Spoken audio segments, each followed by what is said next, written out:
I would say first and foremost, it's a selfish desire to, you think about something and you go, oh, I want to do this, and then you selfishly want to produce it. And in that process, other things come in, and then it switches from just wanting to produce it to communicate it to people.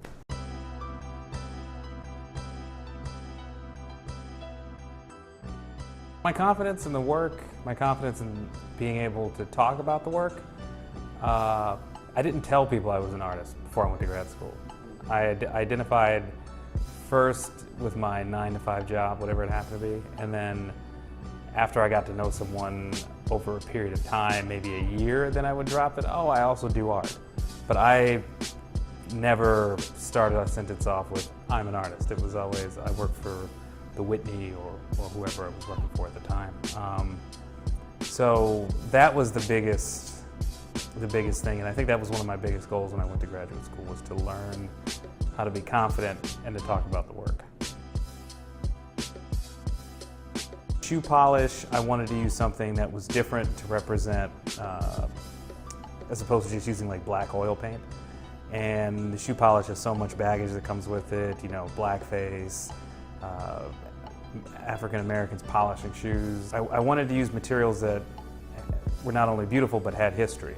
So like the wallpapers that I use are all sourced from like pre-1960s, or something that had, even though I'm talking a lot about history, something that had physical history in it to communicate even more to the audience.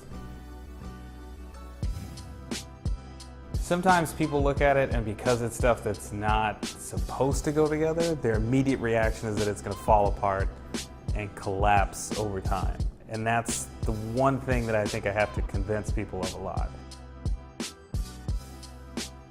I would say the first artist that influenced me was Albrecht Durer. I had a friend, and his dad had a print of the Four Horsemen in his house. And I remember seeing that and being really blown away by it, and wanting to draw a comic book that looked a lot like that. In our time, which was about the space race and civil rights movement, I initially thought, as a kid, you never saw black astronauts, even though there were like a couple of them back in like the 80s. But why could I not turn on the television and see a picture of, a black man walking on the moon or on Mars in science fiction movies? You never saw that. So I wanted to see that. I was like, I think I have the ability, I think I have the technical skills to make this happen, so that's what I want to see. And then as it started to progress, it got much more intense. I thought about, well, I found out about the civil rights movement and the space race, having a lot of parallels, and I thought, well, why don't I just see if I can blend these two things together and make this new sort of reality. With No One Can Be This Tomorrow, I just wanted to selfishly explore the idea that the black experience really was not as watered down as it is when you read like a textbook. They talk about, it's presented in a way that's very uplifting, and that monolithic, like everyone in the black community was moving in this direction. And that's not the case.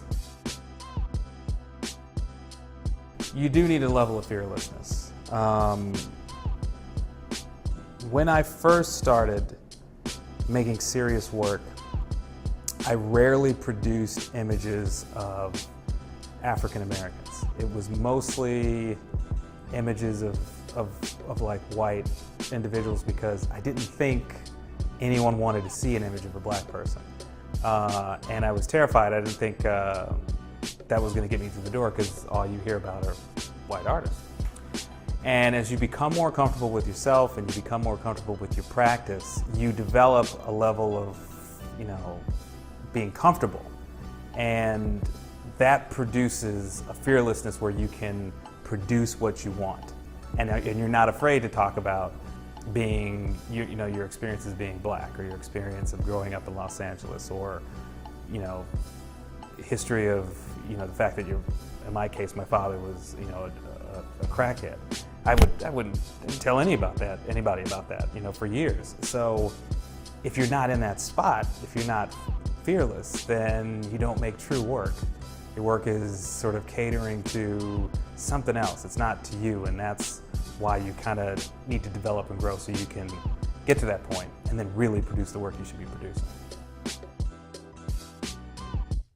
Right now, I'm doing work about what if in 1984 5 women came from the future and made the world, gave the world gender equality, and the pros and cons of that. So what happens to the white male agenda? How do they respond to that?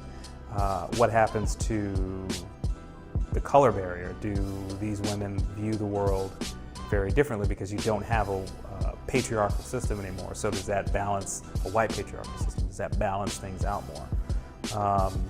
So there's that. It's got like a Can You Feel It, Jackson 5 vibe to it, and there'll be some video stuff involved with it as well. Drive to support the arts. Yeah. Can you just do Living Life Fearless? Living Life Fearless? Yeah. Oh, Delano. I'm Delano and I'm living life fearless. It's fine. I love that. It's like you tell you how it is right now. Yeah.